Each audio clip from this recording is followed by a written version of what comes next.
বুধবার কলকাতা সহ দক্ষিণবঙ্গের বিভিন্ন জায়গায় বিক্ষিপ্তভাবে বৃষ্টিপাতের পূর্বাভাস দিয়েছে আবহাওয়া দপ্তর। এদিন দিনভর মেঘলা আকাশ থাকলেও বেলা বাড়লেই রোদ ওঠার সম্ভাবনার কথাও বলা হয়েছে।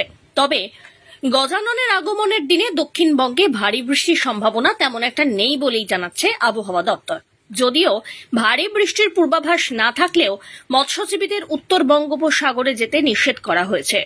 বৃহস্পতিবার পর্যন্ত সমুদ্রে যেতে নিষেধাজ্ঞা জারি করেছে আলিপুর আবহাওয়া দপ্তর।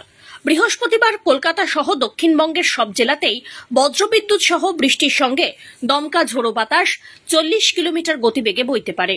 উত্তরবঙ্গে বুধবার বজ্রবিদ্যুৎ সহ বৃষ্টির সম্ভাবনা 4 জেলাতে: জলপাইগুড়ি, আলিপুরদুয়ার, কোচবিহার এবং উত্তর দিনাজপুরে। এদিন থেকে শুক্রবার পর্যন্ত বিক্ষিপ্তভাবে ভারী বৃষ্টির পূর্বাভাস রয়েছে কালিম্পং, জলপাইগুড়ি আর আলিপুরদুয়ারে। বিক্ষিপ্তভাবে বজ্রবিদ্যুৎ সহ বৃষ্টিপাত হবে সব জেলাতেই।